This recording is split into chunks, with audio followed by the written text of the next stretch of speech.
Good evening, everyone.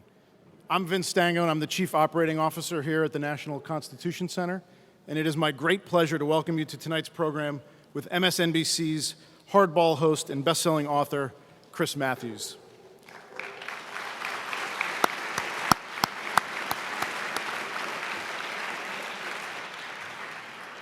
Tonight, we will get a special window into his newly released book, Tip and the Gipper, When Politics Worked.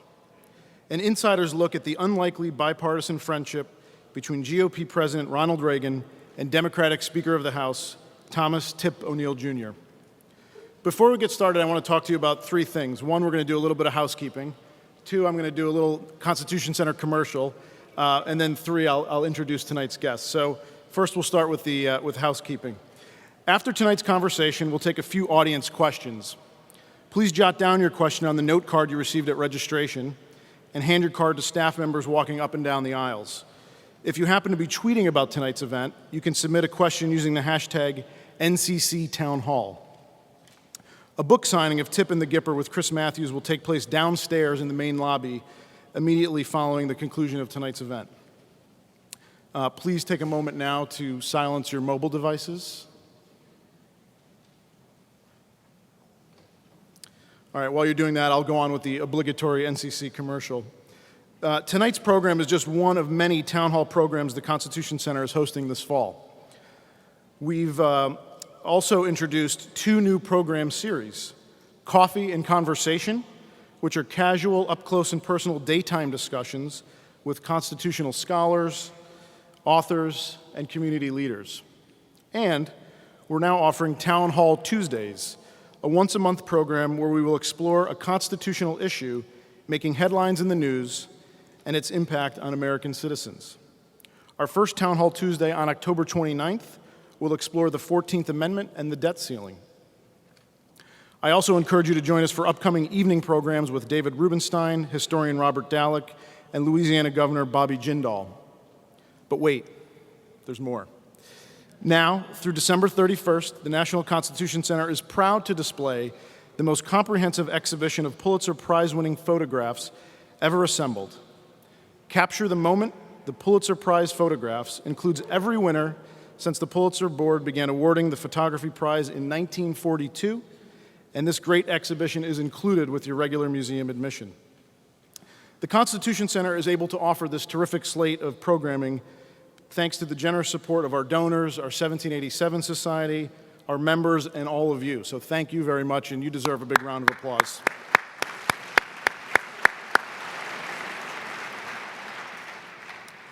Please be sure to check out our website, constitutioncenter.org, to purchase tickets and for more details about these and other upcoming exhibitions, programs, and special events. I also encourage you to stay up to date with current events on our blog, Constitution Daily, where we regularly invite the best scholars and experts to debate constitutional issues and offer in-depth summaries on the headlines you want to know more about. Please connect with us 24/7 through social media on Twitter, Facebook, Instagram, and Pinterest. Okay, now for the reason we're all here and excited, our special guests. A native Philadelphian and a frequent National Constitution Center guest, Chris Matthews is currently the host of Hardball on MSNBC. He is the author of 6 books. His most recent bestseller, Jack Kennedy, Elusive Hero, spent 3 months on the New York Times bestseller list. And before switching to full-time journalism in the 1980s, Matthews was a top aide to Tip O'Neill. We are also pleased to welcome back tonight's moderator, Michael Smerconish. Michael is the host of the Michael Smerconish program on SiriusXM. He is the best-selling author of 5 books and also writes a twice-weekly column for the Philadelphia Inquirer. In addition to his many duties, Michael also serves as a fill-in host for Hardball with Chris Matthews. We are so pleased to have them both here tonight. Ladies and gentlemen, without further ado, please join me in welcoming Chris Matthews and Michael Smerconish.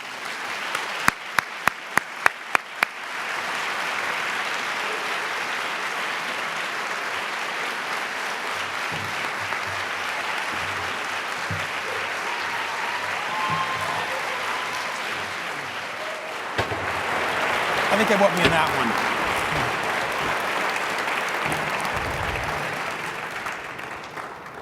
You said early on in the book, I was there. What was the name of the book? Tip and the Gipper. Okay. It's a very personal memoir for you. Right. Well, it's my story. It's my sort of coming of age in politics story of working, first of all, as a speechwriter for a president, and then for the Speaker of the House, right in the middle of the biggest fight I've ever been in for 6 years against Reagan.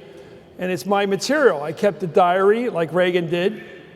And I really wanted to talk about that experience because it was one chance in my life that I was right there in the middle of a really good fight between a big Irish liberal and a big Irish Republican, conservative, and they duked it out every day, and I was right there helping the liberal. And I know what it's like now in politics because of all that. So when I'm very arrogant on television, I wanted to explain why, because I've been there. I'm the player that played, and now I'm commenting, as opposed to somebody who just came in on a blog site out of nowhere. That was a derogatory comment, by the way. I wanted to talk like I knew what I was talking about. And I do think it was the toughest job I ever had in my life. The best job I had in my life was writing speeches for a president. There's no better job than that. Flying around on Air Force One, in those days, smoking, eating whatever you want, snacks all the time, Secret Service guys around, and you're typing on an old Selectric typewriter like we did, and you're taking off at 45 degrees, and the next stop, the president's going to be speaking your words. That was fun. And I had good friends there on board with me, Rick Hertzberg and a bunch of other guys, and I loved that job. And then working for Tip O'Neill was the toughest boss I ever had. He had won 50 straight elections and primaries. He didn't understand mistakes. He didn't understand if something went wrong, it must be somebody's fault, and usually mine. So I learned how to fight with him every day, and I kept all that in my diary. But most important, every day I tried to figure out how to beat Ronald Reagan. What rallies to organize secretly or protests. And I'd always loved it when Tip would say to me, "Is this one of yours?" Because that was wonder on his part. Or when he'd say, "Fix it," if I made a mistake. Another tribute to me, "Go fix it." I loved it when he did that because he meant, I know how to fix it. So it was an exciting time. It was every weekend or anytime the speaker wasn't there, I'd be the Democratic Party. If Reagan said something, I had to make sure somebody responded to it. I had to pick the Democrats from the Senate and the House to respond to them every weekend on radio. I had to respond if they weren't there. And I had to figure him out all the time. I'm always trying to figure out this guy who the public loved and to try to do combat with him. But in the end, the great thing about the book and the reason I wrote it was, in those days, you fought, you argued, then you got something done. And you'd have a signing ceremony and everybody would be happy and you moved on. Today, you just fight and fight and fight, and then you never get anything done. You never agree on anything, just pile up the problems one after another. The pile just gets higher of things we disagree about. And in those days, they actually fixed Social Security. Pretty good job. They cut the national marginal income rate for individuals down to 28%. But they also equalized equity income with real earned income, which the progressives liked. They did a lot of good things. They brought peace to Northern Ireland, tipped back Reagan all the way on Gorbachev. In fact, he went over there and vouched for him before he even got there. Things were different in those days. They prayed together. I mean, things were just different in those days, and those guys were different. Had you always intended to write this book, or was this you doing an assessment of how uncivil things have gotten in D.C. and saying, I need to do it now? It's got continually worse. It started to get really bad with Gingrich. And I would say Gingrich would be a 10, and Ted Cruz would be a 20, 25, in the wrong direction. Just troublemakers who have no real agenda. At least Gingrich offered a deal to Clinton that was a doable deal. He said, let's cut the deficit over 7 years to balance the budget. That was a doable proposition, and it was appropriate to make that kind of negotiation. But don't say to somebody, give me your kid. Give me a kidnapping where you grab the money, hold on to that, and say, give me your baby. You don't ask the president to give up health care. That was a non-negotiable demand meant to insult him. That's what they chiefly wanted to do, insult him and put him in a position where either gave up the baby, buckled and was humiliated, or he brought down the government through the debt ceiling. They put him in a position where he could only hurt his legacy or the country.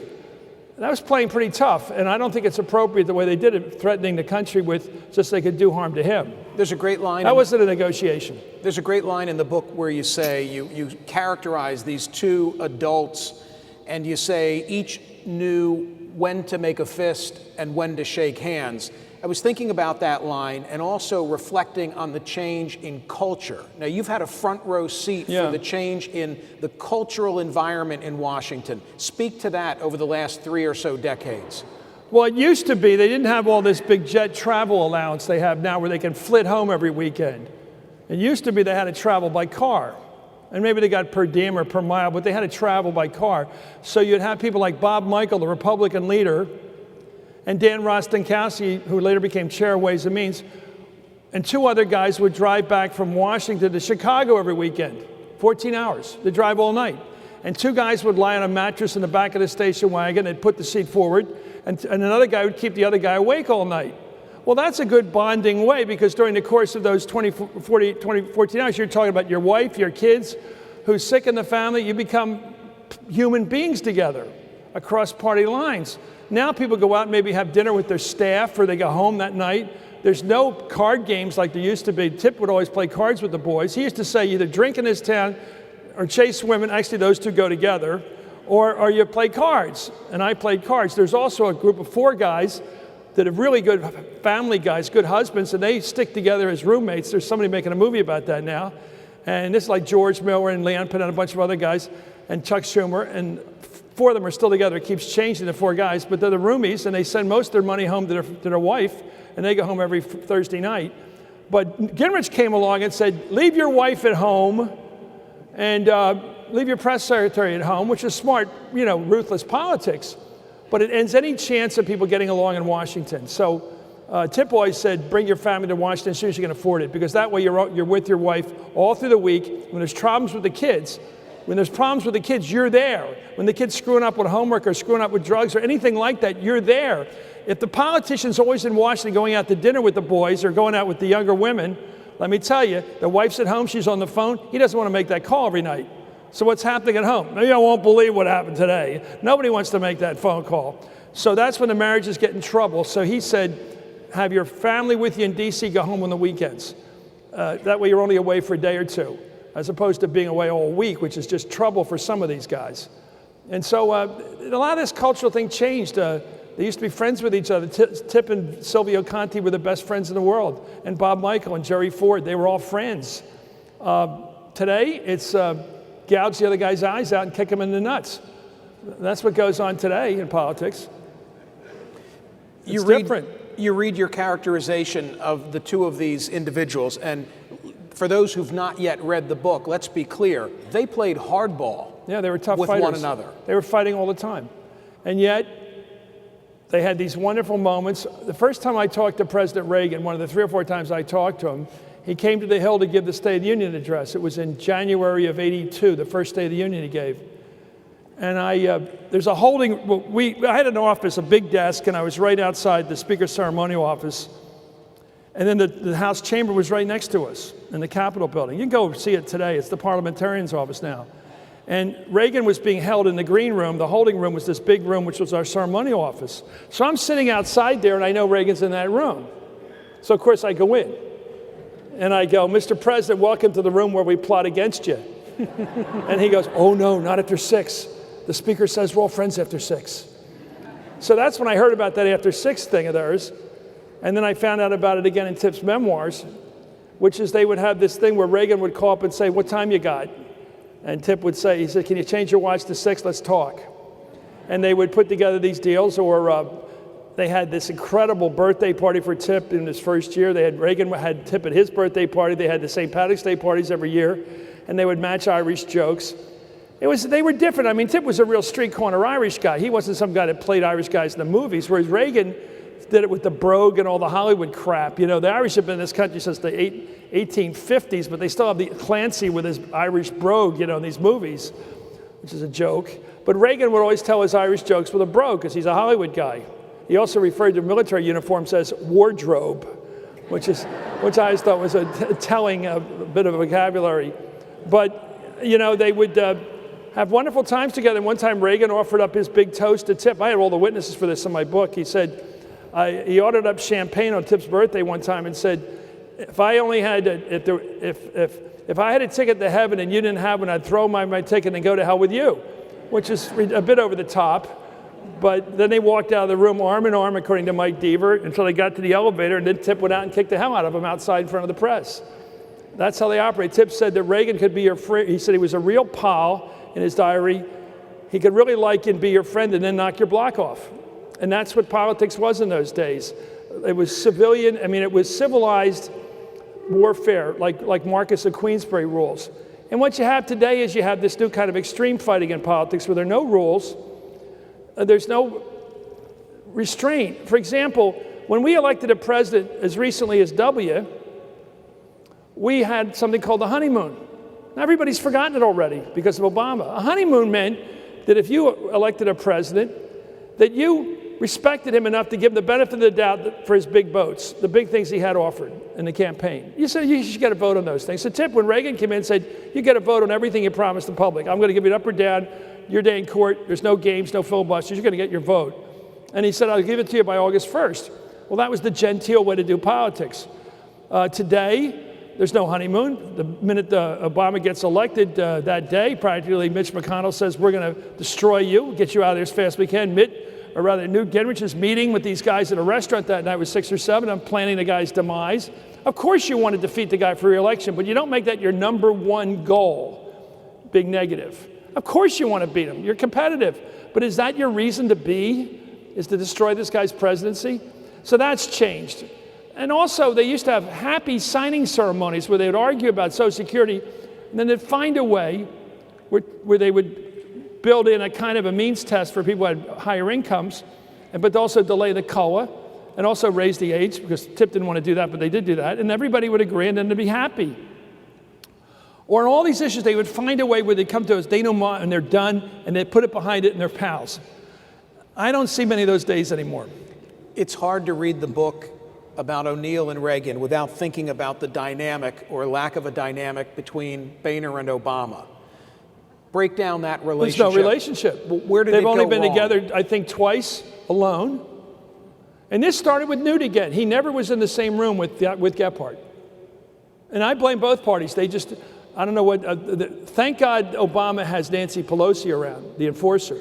She's the most powerful leader I've ever heard of. She had 100% turnout last week in the vote on opening the government. 100%. Nobody does that. Those guys like her and they fear her, which is the perfect combination. I don't think anybody fears Obama. In the book, and without fear, you're not a leader, because love is fickle. Fear is constant. And so you want to have fear. In the book, you talk about how just 2 weeks after winning the election, Ronald Reagan makes a trip to Capitol Hill to pay his respects to Tip O'Neill. Did President Obama or President-elect Obama ever make such an overture? And if he had, would he have been well received? Well, Boehner is more of a sympathetic figure than a leader. I feel for him. He cries. He seems like a Jack Lemmon character in one of his later movies, like Save the Tiger. You know, business isn't going well. He's got a few problems at home, and life is not good. And Boehner looks like that. I don't think Boehner's the boss, but the trouble is there isn't a boss. The trouble is among the Tea Partiers, the boss is the guy in the last row at the next meeting who yells out, "You sold us out." That's who they're all afraid of. They're not afraid of Boehner. They're afraid of that guy or woman in the back row who says, "You're one of them. I sold you hanging around with those guys." Like, you were with Obama. You said you defended him. You're one of them now. It's this weird kind of invasion of the body snatchers where people, "Ooh, you're one of them." And I think that's what they're afraid of, that finger pointing, you. Look at Charlie Crist, the governor of Florida, got blown away for hugging the guy. There's a congressman recently who said, "I had to stand 10 feet from him and I couldn't stand it." Well, that's not the way you should be in public life. You should respect the other person as a person. They're entitled to their opinions. They were elected like you were. Then you get Ted Cruz going home to Texas the other day and saying it's good to be back in America. Is Philly part of America? I don't think by his definition, where there's too many ethnic people, there's too many black people. He's got to go home to where real Americans are. That's McCarthy stuff. That's Joe McCarthy stuff. We're not Americans because we're from the Northeast, where is America, by the way, by his definition? Does it include everywhere but Austin, Texas? That's too liberal. So their definition of an American is somebody who's on the right. And that's ridiculous. I hear your observations about the way in which the president has been poorly received by House Republicans. But on the issue of whether he made the full court press, I'm thinking about the story you tell in the book, and you should share it here, the gym dinner and how Ronald Reagan handled it. Well, Reagan was an actor, of course, and a loner, very much like President Obama, a loner, like Jimmy Carter was a loner. We've elected some pretty hermetic presidents. They're not all one of the boys like Bill. Bill Clinton doesn't go home at night. He's just the greatest guy in the world. When you're with him, he gives you the personal treatment. He looks you in the eye and he talks to you soul to soul. I was over in Dublin with him a couple years ago, and after spending the day with the Protestants up north talking business and playing golf with his guys and doing a black tie dinner with the American Ireland Fund, there he is arranging to meet everybody. His guy, Doug Band, called me up. You got to be at the bar at 11 o'clock tonight at the hotel. I said, you better be there. It's like there's Bill Clinton with his zip-up sweater, his jeans. His entire team is dressed exactly the same, like Captain Nemo or something. Everybody is dressed, and they're all there with food, and they're like arranging a bunch of donors down at the end of the bar to be one at a time brought down to meet him, like he's Santa Claus. And they're coming down to see him, and everybody's happy. And he gave my producers some time. He gave me some time. He's unbelievable at doling out. He likes his contributors. I've never met a politician yet who likes the people who give him money. He likes them. He likes the celebrities. He likes their company, which is weird. Obama doesn't. Obama like dole out the ambassadorships, but I don't think he likes hanging around with these guys. I don't know who he likes to hang out with. Anyway, to answer your question, Reagan came, I was at my first gym dinner. The gym dinner is a total guy's event. It's, the food is what women would probably say is unhealthy. It's New York steaks, baked potato with butter, lots of butter, bottle of beer in the bottle, nothing green, apple pie a la mode, and you come in and sit at these long tables in the employees' cafeteria in the Longworth building, and you just sit there, and the only reason you go to this thing, Jack Javits was there, and John Lindsay came back, and Mac Mathias, guys come back who've been defeated or out of Congress for years, just to hang around that night with their former buddies. And they come and they sit there, and all they do is eat. There's no speeches, there's no prayers, there's nothing like that. And it's paid for by the guys who do the rub downs and run the gym, because they get tips. So every year they give back their tip money and pay for this dinner. It's like a little ritual. And guys like, well, George Sr., who's very much a gentleman and a member of the House and took great pride in being actually elected on his own to the House from Houston. And he used to always come to the gym as vice president. Well, he brought Reagan that night. And I go, I get it. Reagan was at the gym dinner. Nobody else had ever come to a gym dinner. And he's there with his Glen plaid suit. I know that Bush had said, it's a club event. So Reagan got all dressed up in his club attire, and he shows up, and Reagan is there, and all he did was spend the whole hour there shaking hands and get his picture taken with all these Democrats. And I said, I think I see which way the wind's blowing. You know, this is right before the big tax cut fight. And I said, this guy is a genius. He knows about this. So at night he went back to his diary, as I point out in the book, and writes in his diary, stopped by gym dinner at the house, Carter never went. So he's keeping score against the previous president who didn't know how to do this stuff. But I'll tell you, these little things, these friendships, when it gets close, they matter. And Reagan made all the phone calls in the world. He called Gene Atkinson from out western Pennsylvania on a local radio station, turned him around. He caught Tom Bevel from Alabama in New Zealand on a junket with Tip. In fact, he said, where are you? He said, I'm in New Zealand. And Reagan says, well, what time is it? He says, 3 in. At which point, Reagan said to his staffer, I was going to tell him, it's Jimmy Carter calling. But it's, Reagan went, he did all the work. He did all the work. And he was a loner. He didn't know anybody. I mean, Reagan, I talk about in the book, he went to his son's high school graduation. He's shaking hands with all the kids. And one of the kids says to him, Dad, it's me. He didn't know his own HUD secretary. Mr. Mayor, he was really good at knowing us, though. He knew how to get on the TV and talk to us. an ingenious ability to speak to the American people. Guys like Tip and Rusty and all the street corner guys couldn't do that. Most people can't talk to us. Reagan could. The New York Times has your book already at number 9 after just a couple of days of its release. Washington Post, I think you're number 3. And I know that you really write your books. I don't know about the others who are at your level and have best-selling books, but anybody who You mean O'Reilly? Ha! I thought killing Jesus was a joke. I said next it's got to be killing Jesus next, and he did it. I mean, he said the Holy Spirit talked to him. Like he's St. Joseph or somebody, don't take that road, take a different path home, In this case, write a book about me, or the other part of the Trinity, I should say. Write one about Jesus. I had a dream. It's really something. The guy has no super ego. It's all id. He's a remarkable guy because he's not a knee-jerk guy like Sean Hannity. A guy just spouts it for the audience. He's cranky Irish. I didn't get in the country club. Damn it. I don't like these people. I don't care about these people. I don't want to be in the club. It's that guy. I know him. He's a real guy. He is what he is. He's a cranky Mick, So talk to me about Chris Matthews, the author. How do you approach a project like this? How do you source a project like this? Take us in the writer's studio. Well, I kept a diary. I kept a big sort of old bookkeeper's ledger, a big thing. And I used to get up in the morning when I was working for Tip, and I'd scribble something to keep myself sane, or I'd say, Sunday night, here's the plan for the week, something I'd try to get him to do.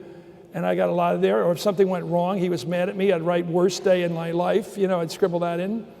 And my handwriting was pretty good then. So I went back and looked at it, underlined the good stuff. I used Reagan's diaries, which are fantastic. I mean, thanks to Douglas Brinkley and Nancy Reagan. Those books are really good. And you can read, he writes some of the little stuff like the weather and the family stuff, but it's not little if you're in the family. And then he writes the big stuff. And I also used a kid named Eric Schwartz, who was a real young staffer back then, was working for the House Rules Committee, and he secretly taped every one of Tip's morning press conferences, and he gave me the transcripts. So I had those. So it's all based on what we call in school primary sources. And then also I had stacks this high of daily newspapers, the Washington Post, New York Times, Wall Street Journal, Boston Globe, and I went through all of them because I had about 7 interns helping me pull that together. And then I personally went through and found all the episodes from all the different reporting. And actually, deadline reporting is extremely accurate in our big newspapers. If you read the paper about what happened yesterday, straight reporting on the front page is unbelievably sharp. It's really that verbatim, what happened. And I went back and spliced together what Reagan said in his diary, what Tip said on record, what I remembered, and put that together with what I was able to get from daily coverage. Then I found a couple other things. Hedrick Smith of the Times interviewed me right after I left Tip. He interviewed the chief counselor, Kirk O'Donnell, who I dedicated the book to, and Tip. So I had the contemporary language of what I was saying, what it was like. So I got my voice back from 86 and 87, around there. So I was able to put that back. And I wanted to make it like a holograph of exactly what it was like to be in those rooms when these two guys got together. I wanted to make it like you were there, which I always do with my books. I get a room, and I try to imagine moving the flashlight in the room and seeing who's in that room and what it's like, what it smells like, what the light's like. I try to recreate the place and the time and the feel of being there. I'm glad you said it that way because there's one room I want you to take us inside of, and it's the hospital room. Paint that picture and tell that story. Well, it's my favorite story about Reagan and Tip because it's something that anybody here can understand. And it's... Tip is 68 years old, but in terrible shape. He's not a healthy guy, way overweight, and had all kinds of problems which would later kill him in life. And Reagan was in really good shape, and 70. But they were both at the point in life where they knew this was their big act and their last act. I think that's a big reason for their success. They knew there wasn't going to be any more BS, more speeches, more press releases, more nothing. This was going to be when they had to deliver. And that's why I believe they made the deals they did. They couldn't just put it, as we say now, kick the can down the road, which we did again, last week. Kick it down the road to December 13th, the next January. They couldn't do that anymore. So this will take a moment, but it's the story of Reagan's assassination, which I did a lot of work on. Reagan was at the Washington Hilton, and he had given a speech he didn't think was that good a speech to a labor group. And he was coming out the door, and John Hinckley was there. And John Hinckley wanted to impress Jodie Foster, who he'd seen in the movie Taxi Driver, prepubescent prostitute he was somehow infatuated with. And he shot a couple Secret Service agents. He shot Jim Brady, the press secretary, and he shot at the limo that Reagan was in and ricocheted and got him. But Reagan didn't know he was hit. But the rule of the Secret Service is to cover and evacuate. So Jerry Parr, who I knew from the Carter administration, because he was on the helicopter when we went in to vote the last time, election morning, November of '80. He was with us. So I knew him, and he shoved Reagan in the car and got on top of him and said, "Let's get the hell out of here." And they went out towards Connecticut Avenue, down toward the White House. A couple minutes into the ride, before they get to DuPont Circle, he noticed red foam coming out of Reagan's mouth, and he knew that meant lung injury. His lungs were bleeding. The foam told him that, this pink foam. So he said to the president, "We got a problem here." He said, and they both agreed to go to George Washington University Hospital. Well, Jerry got him there within less than 3 minutes and saved his life. It was an amazing decision just then. We're going to the hospital, and didn't take him back to the White House where he would have died. So they got him in. Now, Reagan, of course, was still in shock. So when he arrives at the hospital, Jerry's yelling, "The president's here," but the president is still sort of an automatic pilot. And the president starts shaking hands with people out in front of the hospital. He's in campaign mode. So he's sort of still going on electricity or something, and he's shaking hands. And he goes inside the hospital, and he starts to crumble because he's got half his blood supply has already lost internally, and he's got the bullet here. And Jerry grabs him, and they get him on the gurney, and they get him to the room, and they save his life. The doctors are fantastic there. So he's in much worse shape than anybody knows. Now, I should tell you something about Jerry Parr, because it's a wonderful story. Jerry was a guy who grew up, and like our dad, my brothers are here, Dad would take him to movies because Mom didn't want to go. He'd take him to double features at the drive-in or double features in the neighborhood, the Mervyn or the Mayfair in Northeast Philly or someplace like we did. And he used to take him to movies, the B movies. They weren't that great movies, but he wanted to see them. And so he took him to a series of movies called The Code of the Secret Service. And The Code of the Secret Service starred a guy named Brass Bancroft, was the character, sort of a cheap Matt Helm. And he decided when he was older, he said, "I'm going to become a Secret Service agent just like that guy." And that was his life dream based on the movie. And later on, he headed White House Secret Service and saved Reagan's life. And the guy who started the movie, of course, was Ronald Reagan. So Reagan, he returned the favor, let's put it that way. So Reagan's in the hospital, and they try to keep him away from everybody. Washington is filled with VIPs who know how to push their way past people, especially doctors and nurses. And Strom Thurmond, of all people, pushed his way past the doctors and everybody and got to see Reagan. Nancy found out about this and was Rip. In D.C., we call him Sperm Thurman. He's known for having babies at a very late age. And it's true. I'm not making this up. That's what we call him. And so he somehow pushed his way in there, and Nancy was Rip, and she said to Jim Baker, the chief of staff, "Make sure nobody else gets in to see him." So Baker posts Max Friedersdorf, the head of congressional relations, at the hospital room and said, "Nobody else is to get in here." So they're round the clock watching him. It's like The Godfather. They're watching the guy. They don't want it bothered. So finally they decide that they want to let the speaker in to see him. Because in those days, again, times were different. They wanted to sort of show national unity, even if they didn't tell anybody this. They wanted to respect it. So, you know, he's the leader of the opposition. He's second line of the presidency. They wanted to let him in so it would show to them and to him what it all meant. American politics is about unity. So the guy, Max, told me the story in detail after letting it out in an article years ago. He talked about what happened in the room. And I think this is a great story about America. Tip came in the room. He waved to Max. He knew him. And he walked over to Reagan's bed, his gurney, and he knelt down next to him, and he held his hands, and Reagan said, "Thanks for coming, Tip," because he was groggy. And they prayed he prayed the 23rd Psalm together. "The Lord is my shepherd," these two guys. And he kissed him on the forehead, and he left. He said, "I want to keep you." Those small sort of sacramental moments mean a lot to me because they say we're united as people. And I always say in Washington, you hate somebody because they're always after you, but if they were dying on the street corner, you'd give them mouth to mouth, you'd save their lives. Stop kidding yourself. This isn't for real. This is faux fighting. Political fights are faux fights. You act like they're tribal war. They're not. It's not like that. It's not like the Viet Cong against the government in South Vietnam. It's not to the death. But they talk on television like it is, and it's like, it's just talk that's ridiculous. It's faux. Like this phony filibuster that Cruz had recently. It wasn't even a filibuster. He went out for a pee, I mean, it's not a real filibuster. It just isn't. It's not like it's supposed to be where you actually have to stand there the whole time, I want to incorporate some questions from the audience in a moment, but you said in your last answer, you made reference to the helicopter, and I know what you're talking about. You're talking about being with President Carter. You were with President Carter when he went back to planes on election day, having lost to Ronald Reagan. And it reminds me, I woke up this morning, first thing that I saw at 5 a.m. on MSNBC was a commercial for you that touts your credentials. And something the book allowed you to do, and I'm not saying you did this deliberately as a reminder, but it allowed you to showcase your insider credentials. You really have been there in a lot of instances, and I don't know that even your strongest fans recognize that.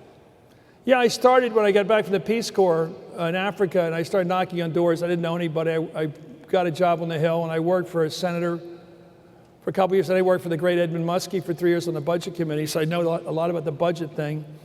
And then I went to work for the White House for 4 years, and I was eventually one of the president's speechwriters, and I wrote his big speeches, and got to be on Air Force One, as I said, and then we went back, and the last day when we lost the election out in Seattle, we got the word from our pollster we're going to lose by 10. I went back with Carter to vote in Plains, Georgia. Was there when he told his wife that he'd lost. And then a few months later, I'm fighting him from another position as the Speaker's AA, because it's one of those things where the Speaker's top guy left and he gave me the job. And it's just worked out for me all these years of working my way up. I wanted to be a presidential speechwriter from the time I knew about Ted Sorensen working for Kennedy. And I knew the route to that was to be a legislative assistant to a senator. And I went for these jobs, and I was able to get them, mainly by just making relationships. I didn't know anybody. So I always tell people, if you want something, go for it. It might work. It's tough, but I was lucky. And I'm sort of like Zelig in a way, because I feel like I've always been there, when these things happen. I was there when the Berlin Wall came down later and all that part of my life. And being in South Africa during the first all races election, being in Northern Ireland during the Good Friday talks. But I thought this was the real 6 years of my life when I was right in the middle of the action. I wasn't just observing it. I was I was an operative for TIP. I did things. I made things happen. And I was one of the warriors. And guys like Dick Cheney knew who I was. And a lot of guys on the other side knew who I was. I think at one point they sent me out of the country to Africa to visit my old African country, just to get me out of town for a while. And so they knew me and I knew them, and we were friendly. I was friends with Duberstein and Mike Deaver. And that's another thing that's so different from today. I remember we had a guy who was a homeless guy, homeless advocate, Mitch Snyder, who was on like a 50-day hunger strike. He wasn't eating hardly anything, bread, I guess.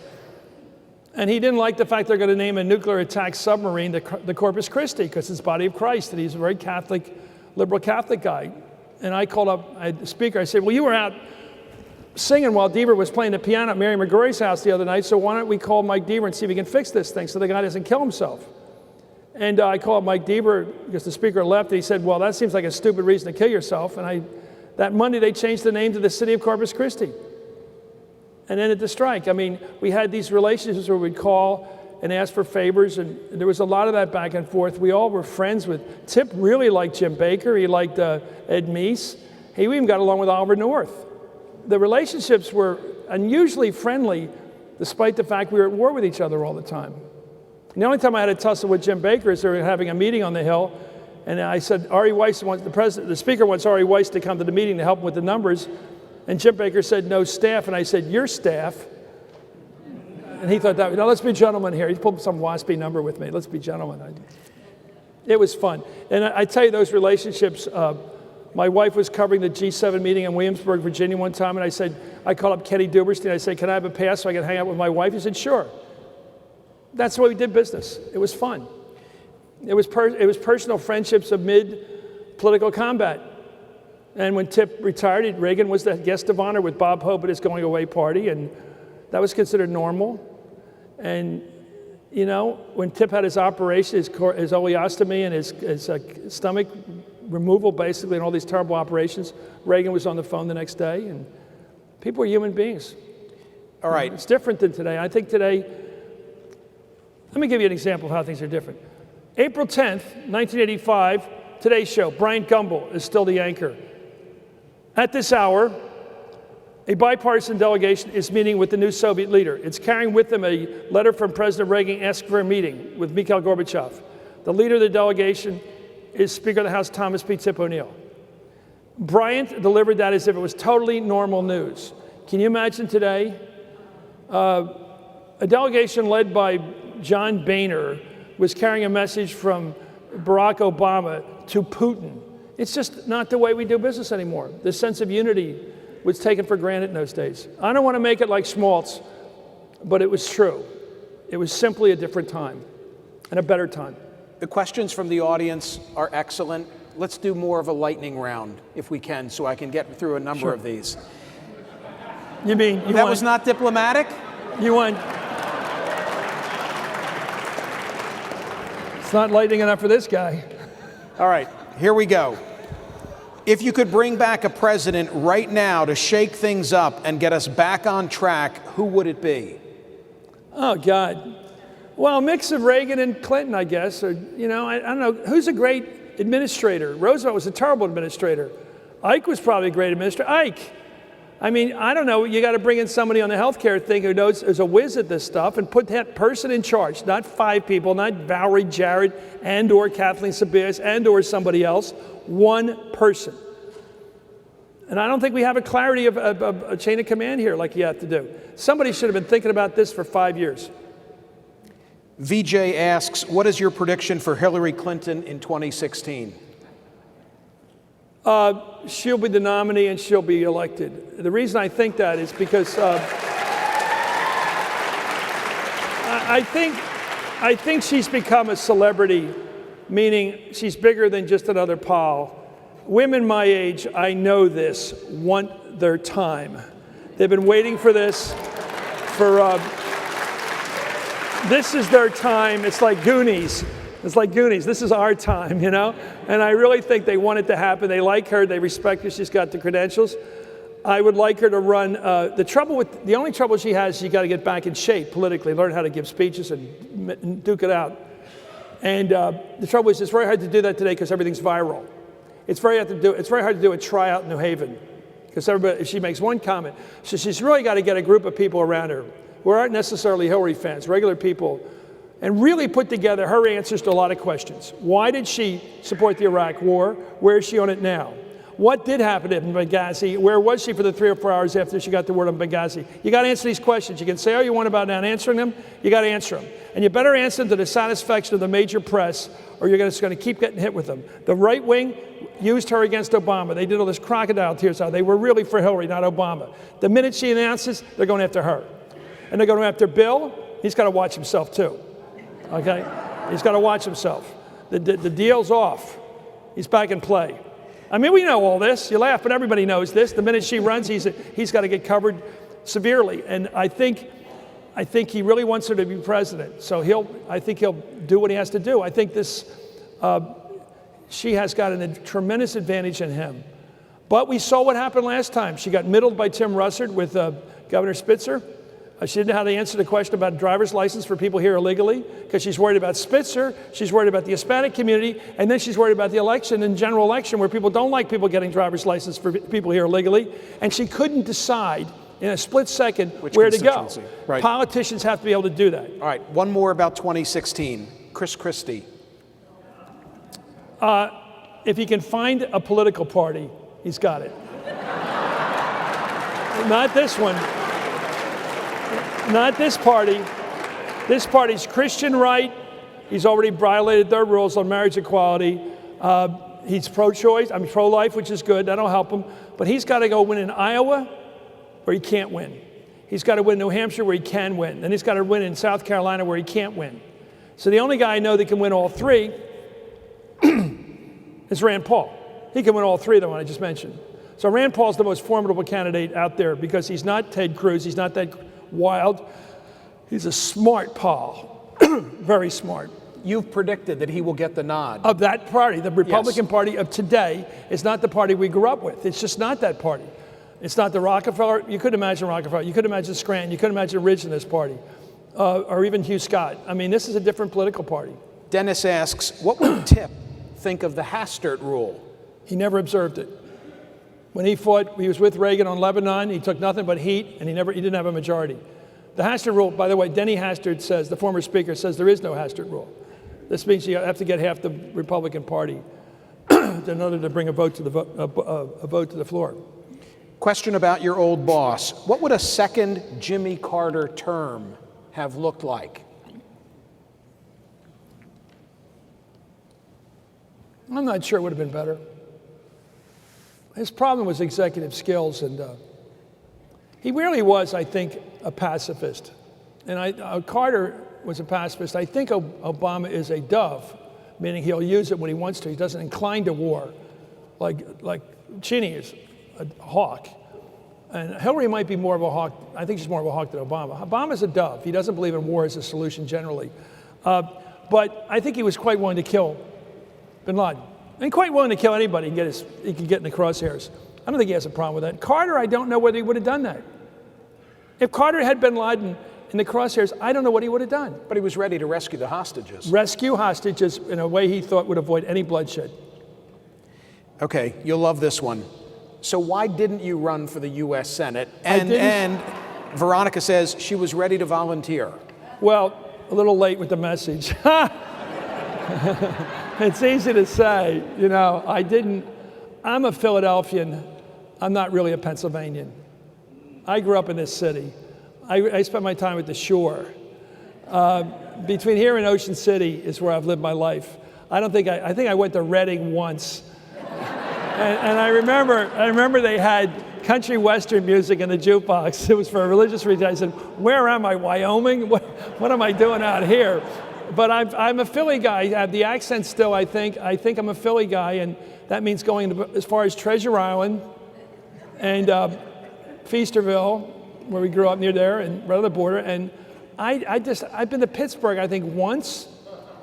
I think I've been to Erie once. I've been to Scranton. I do like Scranton. It's sort of fun. But I didn't think that I wouldn't make mistakes like saying Juanita County. But because I know better. But I also didn't have anybody to run the campaign. And you know what?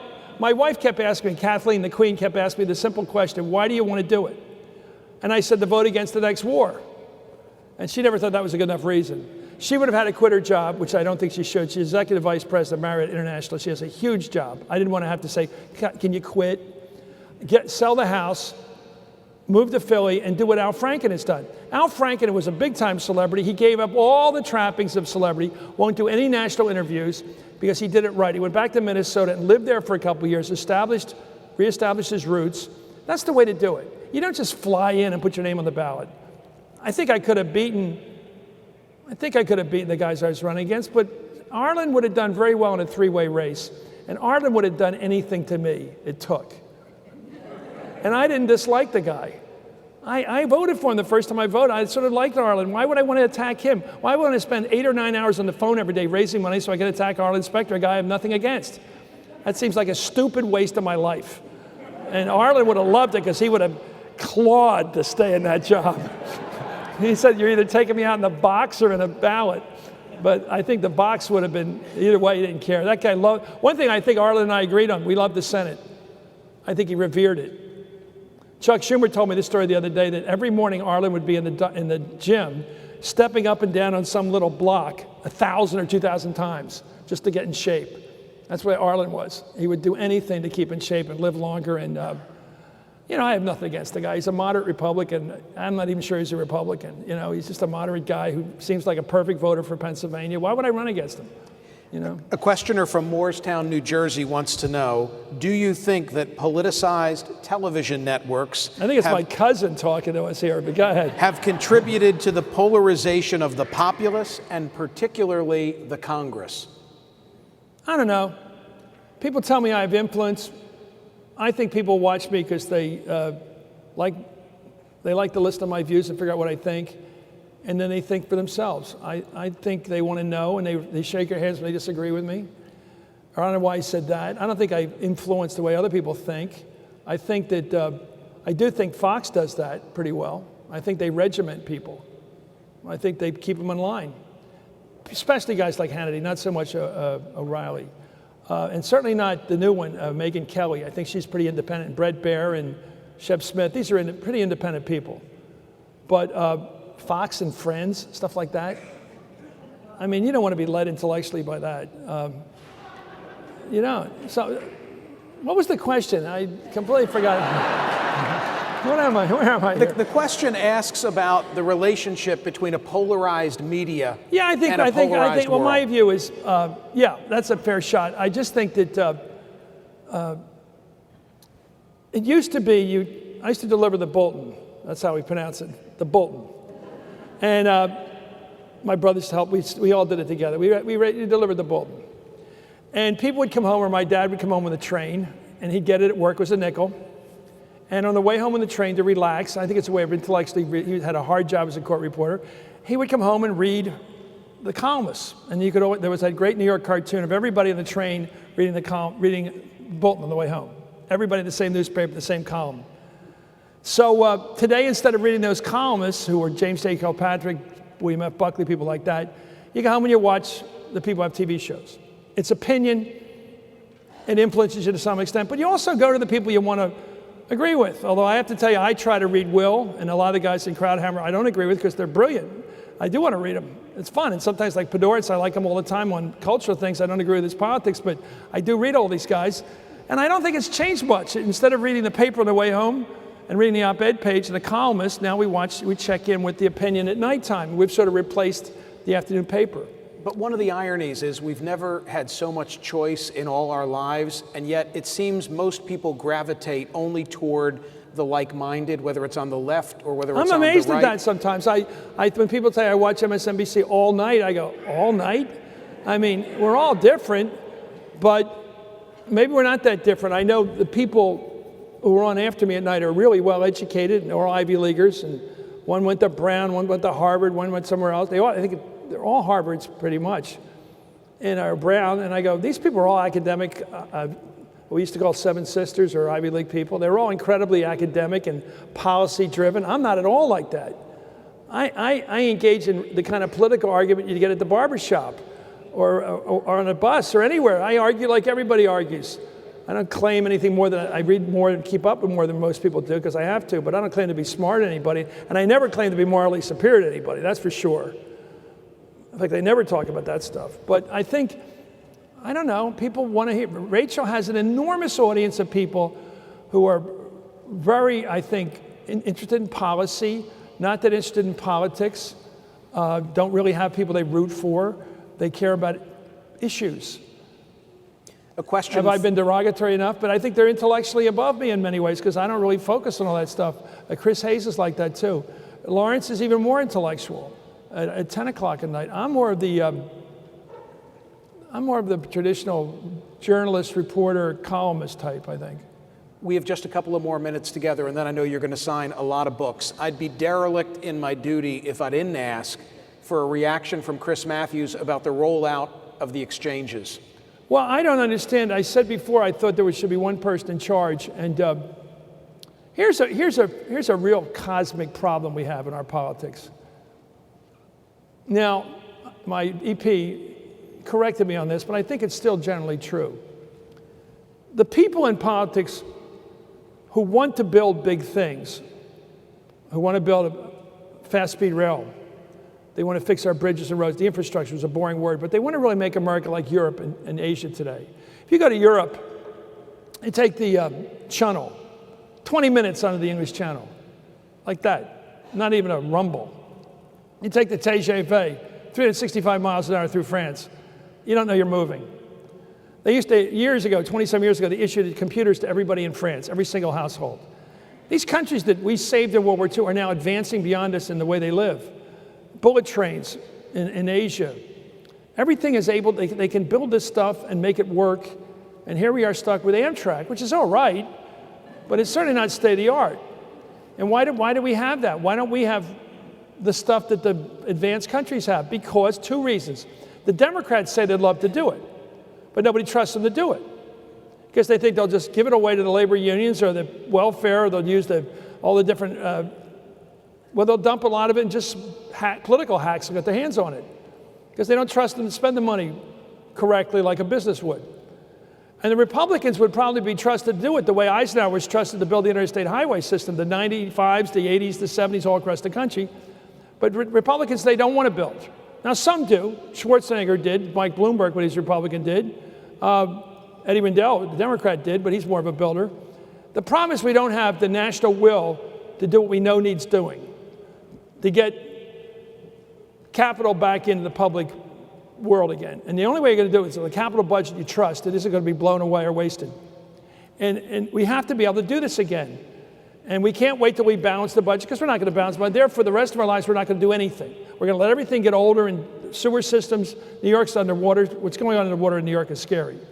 All of that infrastructure is getting older. The New York subway, everything. And yet, you wonder why Europe's able to do it, and the rest of the world is. Our public sector is dying. I know people are worried about the deficit, and there is a deficit, but it's not going to build anything. It's going to pay entitlement programs. It's not building anything. And middle-class people are tired of paying taxes, and they can't think of what it's going for. And that's a problem. So I think we got to get back into the business of building again and trusting these decisions. But we have to find people we trust. And this rollout has been such a disaster, nobody's going to trust the Democrats to build anything. If Obama were to come out now for a big infrastructure bill, they'd say, oh yeah, like this? So a lot of it's not just talk and philosophy. I argue philosophy, it's competence. And it's going to hurt, this damn thing. It's going to hurt. It's not going to resuscitate Ted Cruz, but it's going to hurt. And people are going to say, it was your idea, why didn't you make it work? And it's a lot more complicated. Social Security is the easiest thing in the world. You pay the tax, you don't get to decide what tax you're going to pay. You're told to pay it, the payroll. And all your life, you don't have to make a single decision until you turn 65 and you take the Social Security, or 62. No complications, nothing. Easiest thing in the world. Same with Medicare. You pay in because they tax you. You have to. It's taken out of your payroll. You don't have to think. You don't have to apply for it. You don't have to go online. You don't have to know what the website works or anything like that. You get taxed. And then when you hit a certain age, you get free medical, which is great. And everybody loves it. Same with prescription, thanks to W. But this thing is all about, now how much money do you make? Let me check that with the IRS and see if that's actually, do you make $65 a year? Really? Let me check, and they check with the IRS. Do you have a good credit rating of 75? Are you sure? Let's check with that. And so we're trying to, at the front end of getting into this system, you got to answer all the questions. It's very complicated. And maybe they should have known it was going to be this way. But if the young people don't get involved in this, we got a real problem, because the older, sicker people will join it. They need insurance. But if the younger, healthy people who don't even want to wear helmets, if they don't get in it, we got problems, because this is shared risk. That's what it's all about. It was a Republican idea, by the way. It came from the Heritage Foundation, and now the Republicans are rejecting it. It's not socialism. It's this individual mandate thing. Final comment. You told me earlier today, I was asking about the book tour. Do you enjoy this? And you said to me, I love being in towns where they read newspapers. Explain. Yeah.